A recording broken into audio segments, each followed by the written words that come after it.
Sebelum belajar, alangkah baiknya kita berdoa terlebih dahulu. Dalam nama Bapa, Putra, dan Roh Kudus. Amin.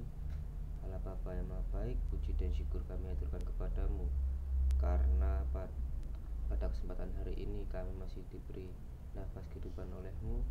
Bapa, sebentar lagi anak-anakmu ini hendak belajar. Berkatilah hamba agar dapat belajar dengan baik, dan mampukanlah hamba untuk menjawab soal-soal yang diberikan dosen hamba pada hari ini. Amin. Dalam Bapa, Putra, dan Roh Kudus. Amin. Oke teman-teman, di sini saya akan berusaha menjawab pertanyaan-pertanyaan dari Pak Greg. Yang nomor 1 itu, apa definisi psikologi? Psikologi yang dalam istilah lama disebut ilmu jiwa itu berasal dari kata bahasa Inggris psikologi. Kata psikologi merupakan dua akar kata yang bersumber dari kata Yunani, yaitu fisik yang berarti jiwa dan logos yang berarti ilmu. Jadi secara harfiah psikologi berarti ilmu jiwa. Pertanyaan yang nomor 2 itu, mengapa penting belajar psikologi? Menurut saya pribadi, karena psikologi membantu kita untuk memahami pemikiran, perasaan, sikap, dan perilaku diri sendiri atau orang lain.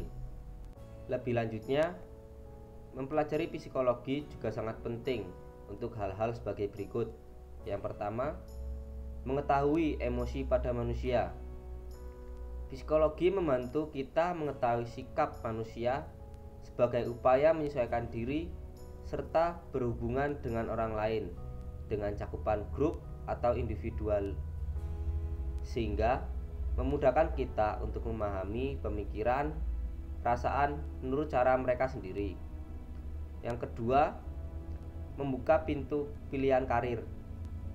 Psikologi membantu mengelompokkan dan mempermudah kesulitan pilihan mereka. Dalam pendidikan sendiri ada banyak metode psikologi pendidikan yang digunakan. Yang ketiga, mengetahui makna sesungguhnya. Membantu kita berpikir untuk lebih bijak memahami orang juga dapat membuat kita menjadi jauh lebih mudah dalam berkomunikasi dengan masyarakat. Yang keempat, terus mendapat ilmu baru. Psikologi merupakan ilmu yang selalu berkaitan dengan makhluk hidup dan khususnya adalah manusia. Selama manusia masih bisa hidup di bumi ini dan berbagai karakter baru bermunculan, maka psikologi akan menjadi ilmu yang tidak pernah habis dikaji dan dipelajari. 5. Bekerja dengan lingkungan apapun. Dengan mempelajari psikologi dapat mempermudah dalam bekerja di lingkungan ataupun situasi, karena kita sudah dapat bisa melakukan komunikasi dengan baik dan benar. Soal nomor 3, jelaskan definisi psikologi di era Yunani kuno. Thales dikenal sebagai pemikir Yunani kuno paling awal karena memperkenalkan matematika dan astronomi. Menurut beliau, air adalah elemen pertama, sehingga segala sesuatu yang ada di semesta berasal dari air. Karena jiwa tidak mungkin berasal dari air, maka jiwa tidak ada.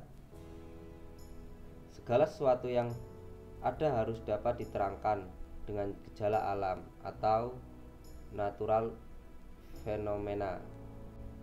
Soal nomor 4, jelaskan definisi psikologi di era Renaissance.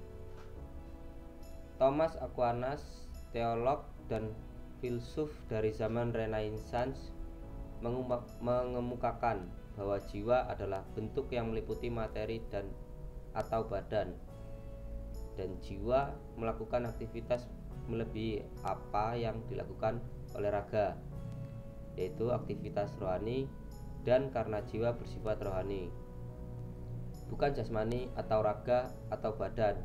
Setelah manusia itu mati, akan jiwanya tetap hidup. Dan untuk soal yang terakhir, jelaskan definisi psikologi di era modern. Wilhelm Wundt dapat dikatakan sebagai bapak psikologi modern. Ia telah berusaha untuk menjadikan psikologi sebagai ilmu pengetahuan yang berdiri sendiri atau otonom. Sebelum abad ke-19, psikologi merupakan bagian dari filsafat. Perbedaan cara memecahkan masalah jiwa di masa lampau dengan di masa modern, terutama terletak dalam cara pendekatannya. Pendekatan di masa lampau bersifat filosofis dan atomistik, sedangkan di masa modern dengan pendekatan ilmiah, yaitu melalui penelitian-penelitian empirik.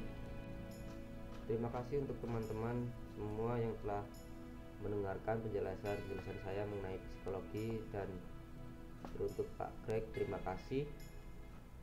Alangkah baiknya sebelum kita akhiri ini, kita berdoa terlebih dahulu. Dalam nama Bapa, Putra, dan Roh Kudus. Amin. Allah Bapa yang makasih, puji dan syukur kami aturkan kepadamu, karena Engkau masih mau menemani hamba di sepanjang pembelajaran tadi. Ya Bapa, sebentar lagi anakmu hendak melakukan aktivitas lainnya, kiranya Kau sudi melindungi dan menemani hamba. Amin. Santo Fransiskus Asisi, doakanlah kami. Dalam nama Bapa, Putra, dan Roh Kudus. Amin.